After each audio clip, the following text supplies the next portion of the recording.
El Ministerio Internacional presenta su programa Un Aliento de Vida. El Espíritu de Dios me ha hecho y el aliento del Todopoderoso me da vida. Job 33:4. Una palabra de poder y unción que llenará tu espíritu. Con ustedes, el pastor Jorge Enrique Gómez. Bienvenidos. Qué bueno en esta hora poderlos saludar. Qué bueno poderlos en esta hora bendecir. Y decimos la palabra bendecir en el buen término de el uso de ella. Queremos que Dios traiga bendición a tu familia. Queremos que Dios traiga bendición a tu empresa. Queremos que Dios traiga bendición a nuestra nación. Por eso cuando se reúnen dos o tres, y en este momento yo le invito a usted para que se una conmigo en oración, para que clamemos al Señor. No importa la iglesia donde tú estés, no importa el lugar donde te congregues, no te estamos invitando para que formes parte de nuestro ministerio en algún lugar, sino que tú sigas congregándote en el lugar donde estás, pero que también recibas doctrina y palabra de Dios. Por eso te invito a orar. Padre Celestial, ponemos esta noche en tus manos. Colocamos todo lo que suceda en los aires, lo atamos en el nombre de Jesucristo de Nazaret. Pedimos, Padre amado, control por parte tuya, Señor, de todo principado y de toda potestad. Pedimos, Padre amado, en esta hora que tú tomes los destinos de Colombia. Que no permitas que nada malo ocurra, Señor. Que aquellas prácticas que se hacen en lo oculto sean destruidas por el poder de tu palabra. Porque hay un pueblo clamando en esta hora. Hay un pueblo gimiendo en esta hora. Hay un pueblo pidiendo tu intervención, Señor. Por eso venimos a ti. Oh Padre Celestial, venimos a ti, clamamos en esta hora. Y pedimos tu protección. Pedimos tu guía, tu dirección, Padre amado. Oh, sí, Rey de la Gloria, pedimos que tú te manifiestes en cada vida, en cada corazón, en cada colombiano, Señor. Mira a nuestros dirigentes, dales diligencia, Señor. Mira al presidente, al fiscal, al alcalde, Señor. Pedimos dirección tuya, temor tuyo, Padre amado. Que ellos sepan, Padre amado, que están manejando, Señor, un cargo en el cual depositamos un voto de confianza. Oh Padre, colocamos, oh Dios mío, una administración y colocamos como dirigentes, Padre amado. Quizás algunos nos criticarán, quizás algunos nos señalarán por esta oración. Pero Padre, ellos rigen los destinos de nuestra nación. Por eso clamamos en esta hora. Te pedimos a ti una intervención, Señor. Una intervención, Padre amado, poderosa. Una intervención tuya, Señor. Que ellos puedan reconocer que solamente en ti hay dirección. Que ellos puedan hacer como Salomón. Salomón pidió sabiduría a Dios para poder guiar los destinos de su nación. Salomón pidió sabiduría a ti, porque él sabía que solo tú eres el principio de la sabiduría, el temor a ti. Por eso, Padre, mira todos esos lugares altos donde se practica la hechicería, donde se practica el vudú, donde se practica la santería, donde se practica, Padre, todos esos actos. Oh, Padre, destruye todos esos altares. Mira aquellas personas que lo hacen neciamente. Aquellas personas, Padre amado, que lo hacen, oh Dios mío, Señor, buscando y desafiando directamente tu trono. Obra con poder y con gloria. Destruye, Padre amado, destruye con tu poder y con tu gloria. Destruye, Padre amado, con tu poder y con tu unción, Padre amado. Que pueda venir un refrigerio de parte tuya a nuestra nación. Que pueda venir un refrigerio de parte tuya a nuestra nación. En el nombre de Jesús. Amén y amén. Muchas gracias por estar con nosotros. Muchas gracias por compartir nuestras prédicas, por compartir nuestros mensajes. El único propósito que hay en nuestro corazón es poderte edificar. Y a ti lo que te edifica es la palabra. A ti lo que te edifica es la doctrina. Por eso queremos que tú crezcas en la palabra de Dios. Hemos venido estudiando la carta a los romanos. Hemos dedicado ya 69 sermones a esta carta y estamos detenidos en el capítulo número 8. Y aunque usted no lo crea, es importante que tú tengas claro para que puedas así hablar a otros de qué es el plan de salvación. El apóstol Pablo viene hablándoles a los judíos y a los gentiles que se encontraban en la iglesia de Roma. Ellos habían recibido el mensaje y habían recibido varias corrientes que se movían. Por lo tanto, él necesitaba solidificar, poner sólida esa iglesia. Y es así que, guiado por el Espíritu de Dios, escribió esta hermosa carta, la carta a los romanos. Abre tu Biblia en Romanos capítulo 8, versículo número 29. Romanos 8, 29. Y dice la Biblia: porque a los que antes conoció, también los predestinó, para que fuesen hechos conforme a la imagen de su Hijo, para que Él sea el primogénito entre muchos hermanos. Y el versículo número 30 nos dice: y a los que predestinó, a estos también llamó. Y a los que llamó, a estos también justificó. Y a los que justificó, a estos también glorificó. Hoy, mirando en el Face, encontré la siguiente descripción. Lo vi en BBN, una página, y decía: decir que la doctrina de la elección incondicional se desprende de una forma natural y lógica de la doctrina de la depravación total. Y yo, orando a Dios y analizando, dije: hay un error. Esta persona está reafirmando la postura de Juan Calvino.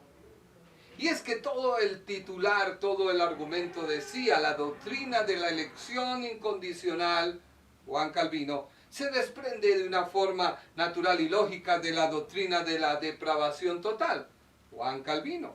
Es decir, si el hombre está de hecho muerto, en lo cual estoy de acuerdo, cautivo en el pecado, de lo cual estoy de acuerdo, ciego, sordo, sin entendimiento espiritual e inclinado naturalmente al pecado, entonces el remedio para solucionar toda esta condición debe encontrarse fuera del hombre mismo, esto es, en Dios.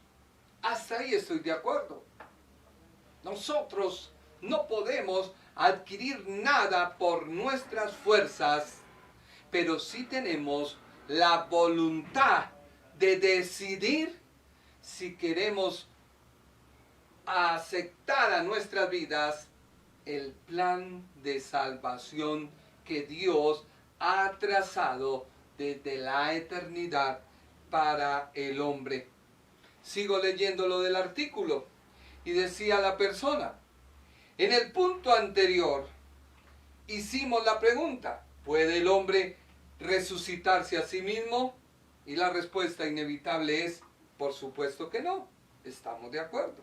Sin embargo, dice el artículo, si algunos hombres y mujeres son resucitados de su muerte espiritual, nacidos de nuevo en el término usado por el Evangelio de Juan, y puesto que ellos no son capaces de llevar a cabo la obra por sí mismos, entonces debemos concluir que fue Dios quien los resucitó espiritualmente. ¿Estamos de acuerdo? Tú tienes que aceptar a Jesucristo. Nicodemo conocía de la ley. Era un maestro de la ley. Vino de noche ocultándose de toda la sociedad a buscar al autor de la salvación. Y cuando se encuentra comienza a hacer una serie de preguntas. Y fue cuando el mismo Dios, Jesucristo, tuvo que decirle: Nicodemo, si no naces de nuevo, no puedes ver las cosas del reino de Dios. Tú decides si quieres aceptarlo o rechazarlo. Y termino por lo último que dice la persona, por otro lado. Puesto que muchos hombres y mujeres no han sido nacidos de nuevo y vivificados, de la misma manera debemos concluir que es debido a que Dios nos los ha resucitado. Y esta es la postura de Juan Calvino. Eso es un error, porque negamos que la voluntad humana está siempre presente. El plan de salvación de Dios es permanente, no termina hasta que la iglesia sea levantada. No termina, está a la puerta. Por eso la Biblia dice: estoy a la puerta y llamo. Si alguno oye mi voz, abre la puerta, yo entraré a él, cenaré con él, él conmigo. Es muy diferente a que hubiera dicho el mismo Señor: estoy en tu puerta porque te elegí. Ábrela porque voy a cenar contigo, quieras o no quieras, porque yo te elegí. No. La Biblia es abierta y dice: estoy a la puerta y llamo. Si alguno oye mi voz, dice la Biblia, y la abriere, yo entraré a él, cenaré con él, él conmigo. Y por último, esta persona remata con el pensamiento netamente calvinista. Si el hombre es incapaz de salvarse a sí mismo, ya que la caída de Adán fue la caída total, y si Dios puede salvar, y si no todos son salvos, dice esta persona, entonces la conclusión debe ser que Dios nos ha elegido para salvarnos a todos. O sea, se contradice. Tú tienes que tener algo claro. Cuando tú le hables a alguien, tienes que saber que esa persona es libre de elegir o no si quiere ir al cielo. Este pensamiento fue el comienzo que dio Juan Calvino para explicar cómo es que Dios salvaba a unos y rechazaba a otros. ¿Qué es la predestinación? Según yo he estudiado, he orado, he aprendido, Dios prepara un camino, Jesucristo, un plan de salvación, un mensaje de buenas nuevas, Jesucristo. Y eso fue lo que el apóstol empezó en la carta de los Romanos a decir. Vengo a traerles el mensaje, las buenas noticias, la salvación de Dios para todos. Las buenas nuevas para aquellos hombres que saben que solo aceptando a la persona de Jesús de Nazaret son salvos. Por lo cual ellos, los que creen, oyen y son llamados según la presciencia de Dios, son predestinados. Esto es lo que yo creo. Eso es lo que yo quiero enseñarte. Quizás tú dirás, pero este varón se detuvo en ese tema. Tú tienes que tener las cosas claras, porque tú no puedes creer como las posturas que ampliamente explicamos. La depravación total frente a la depravación parcial. Juan Calvino dice que toda la humanidad está bajo pecado, no hay cómo salvarse, todos estamos muertos. Entonces Dios tiene que elegir. Y Jacobo le dice, no, un momento.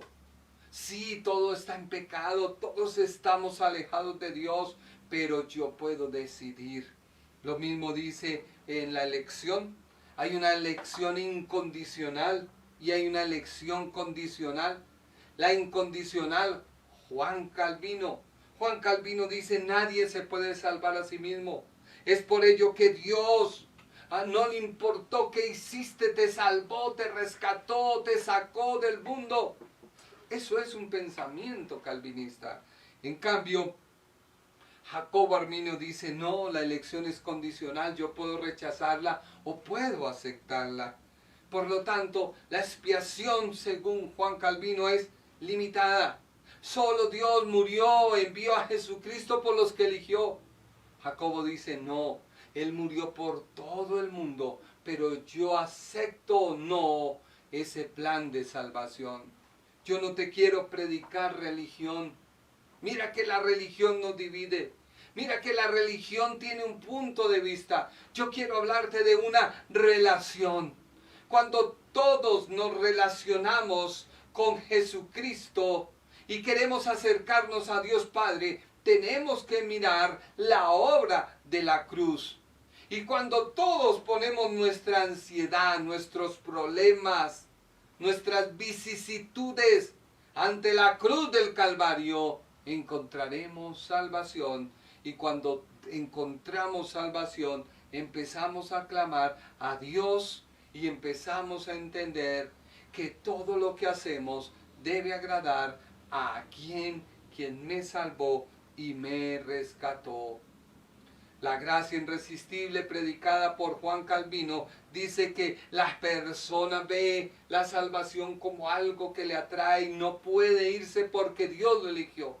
En cambio, Jacobo dice, no, tú puedes aceptar o rechazar la salvación.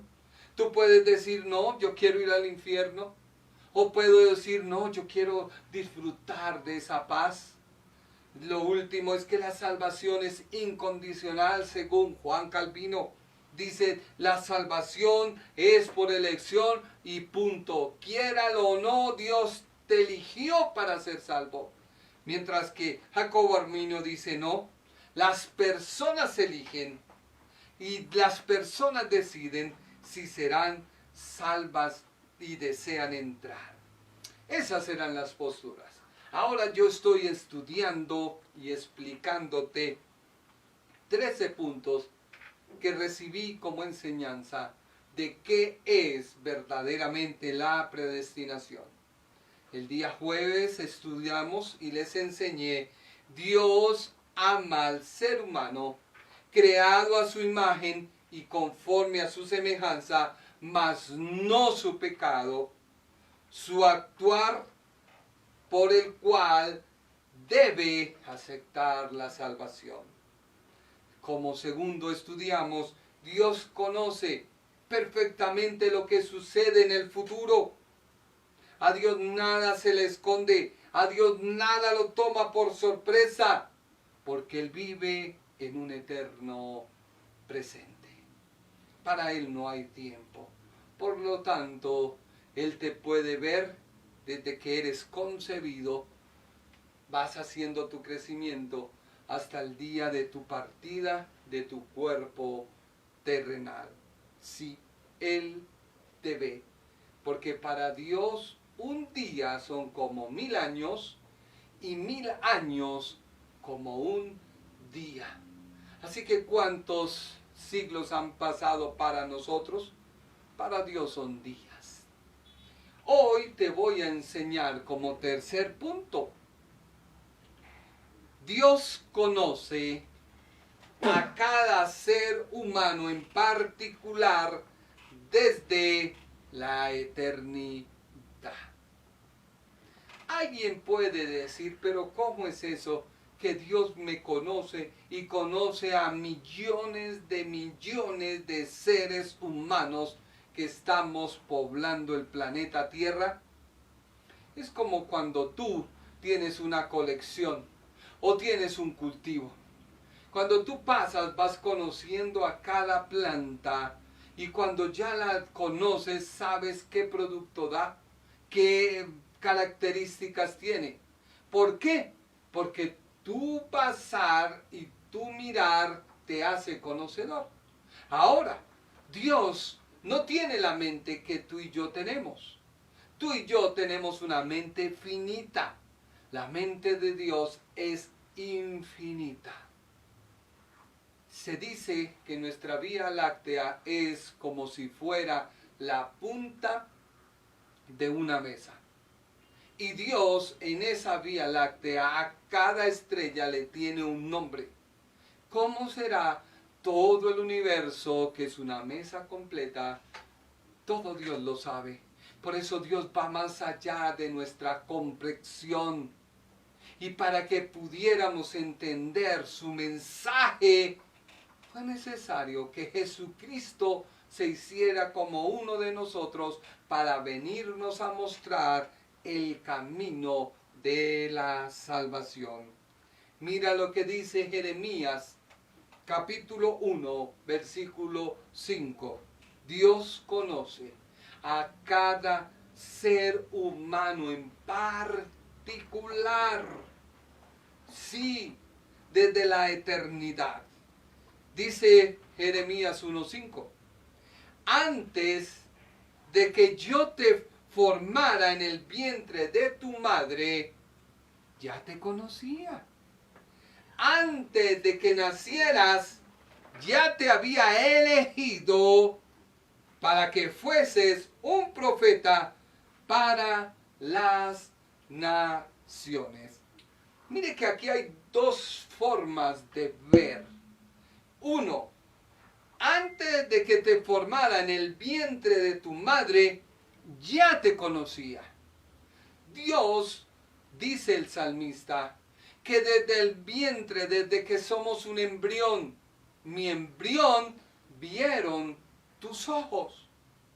Por eso nos oponemos al aborto, porque desde que un óvulo es engendrado por el espermatozoide, se genera vida. Y esa vida, desde ahí, debe ser respetada. ¿Por qué? Porque Dios nos ve. Dios dice, antes de que te formaras, yo te vi. Antes de que nacieras, o sea, antes de que pasaran 9 meses, ya te había elegido. Pero esta elección se hace en referencia ¿a qué? A un llamado. A un llamado. ¿Por qué? Dios eligió a Jeremías para que fuera profeta. Dios nos habla de una elección al ministerio más que a la salvación. Porque Jeremías pertenecía a una familia de sacerdotes. Pero en ningún lado de la Biblia se nos habla de que Jeremías haya ejercido el sacerdocio, sino que Dios lo llamó para ser profeta.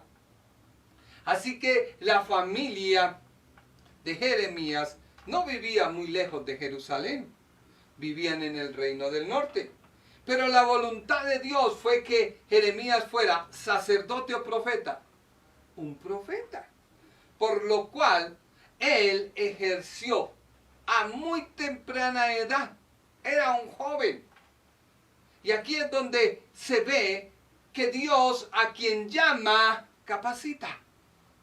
Dios a quien elige para el ministerio, le da las herramientas para hacerlo. Por eso tú que me escuchas, amado pastor, debes prepararte, leer, orar. Debes capacitarte. Porque es muy lamentable oír comentarios de personas que quizás han estudiado y han dicho, muéstrame un pastor que yo lo identifico con un vestido de traje y una corbata. Y eso lo dijo un sacerdote muy conocido. Y arde por dentro el santo, lo que hemos recibido, de que nosotros no somos iletrados. Nosotros estudiamos y nos capacitamos. Por eso tú, que has sido llamado al ministerio, prepárate. No saques los versículos fuera de contexto para formar una doctrina sin ningún fundamento. La palabra, cuando se saca de contexto, es un pretexto. Por eso hoy en día la juventud no quiere ver el contexto de las cosas, sino buscan de los contextos argumentos para idealizarse y formar una serie de protestas y de conceptos. Así que Jeremías fue un profeta joven, sí, fue un profeta joven, que fue llamado a iniciar el ministerio y él objetó mucho a Dios. Le dijo, yo soy joven, no tengo experiencia para esta tarea. Y Dios, ¿qué le dijo? Es que tú vas a ser mi profeta y tú vas a hablar lo que yo te diga y tú vas a decir lo que yo te mandé. Y eso es lo que la iglesia hoy en día debe tener presente. Mira lo que dice Gálatas 1:15. Vámonos a otra porción de la Biblia. Te estoy hablando que Dios conoce a cada persona, a cada ser humano, lo conoce desde antes de la eternidad. Gálatas 1:15 dice, pero Dios me amó mucho y desde antes de nacer me eligió para servirle. Además, me mostró quién era su Hijo para que yo anunciara a todo el mundo la buena noticia acerca de él. Cuando esto sucedió, no le pedí consejo a nadie. ¿De quién estamos hablando? Del apóstol Pablo. El apóstol Pablo dice, Dios me ama mucho. ¿Quién fue Pablo? ¿No fue una persona farisea, conocedor de la ley, estricto de la ley, exigía cumplimiento, iba por el camino persiguiendo a una nueva secta? Porque en ese tiempo se habían levantado muchos líderes. Se habían levantado muchos que se proclamaban Mesías. Y recuerda que en el pensamiento judío, el Mesías debía liberarlos de la esclavitud.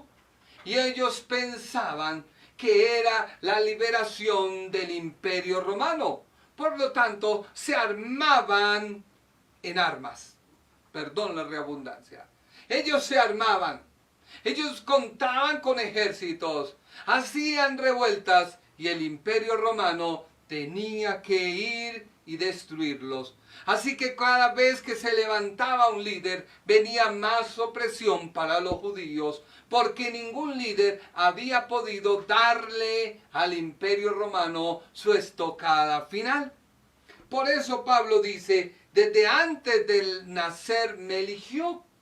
Pero si él no hubiera conocido la ley, si él no hubiera sido instruido a los pies de Gamaliel, y una vez con ese conocimiento llega a la verdad y le dice a Jesucristo, ¿qué quieres que yo haga? Y Dios empezó a mostrarle a través de Jesucristo. Jesucristo empezó a manifestarle que Él era la persona que se cumplía la ley y los profetas. Por eso Él dice, antes de nacer me eligió. Si tú crees tener un llamado, capacítate. Si tú crees tener un llamado, estudia. Si tú crees tener un llamado, ora, ayuna, busca al Señor. Porque se habla aquí de la elección al ministerio. Es sin duda Pablo, el reconocido Saulo de Tarso, porque hemos venido sosteniendo que la elección o la salvación es personal y es voluntaria de en quien oye el mensaje de salvación. Por lo cual este pasaje no nos habla del nacimiento del apóstol que fue elegido antes de que se naciera para ser apartado por Dios. No, fue apartado para el ministerio. Por ello, Juan Calvino decía, no, es que Dios elige quién es salvo y no. No, Dios abre la puerta de salvación.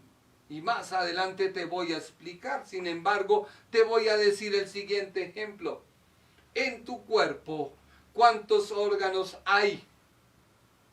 ¿Cuántas extremidades hay? ¿Y cuántas funciones distintas cumple cada parte de tu cuerpo? Todo tu cuerpo no es cabeza. Todo tu cuerpo no es manos. Todo tu cuerpo no es pies. Todo tu cuerpo no es deshonroso, honroso. No. Cada parte de tu cuerpo cumple una función.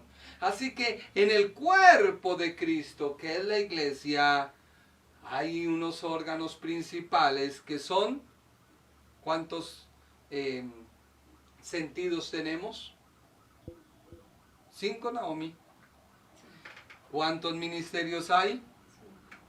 Y cada ministerio es un sentido, y cada sentido dirige a todo un cuerpo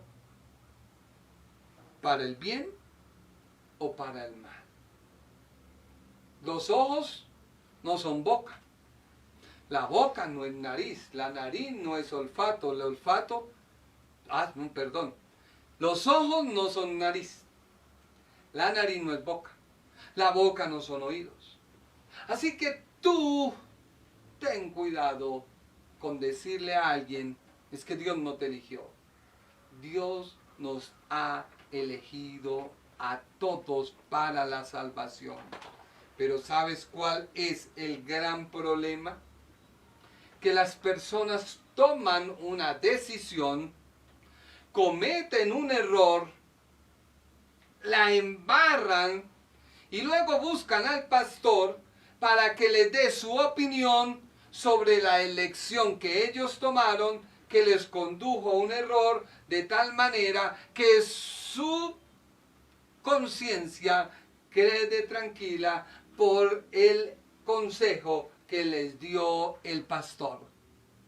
Y tú tienes que tener cuidado, porque tu elección es importante para todos los aspectos de tu vida.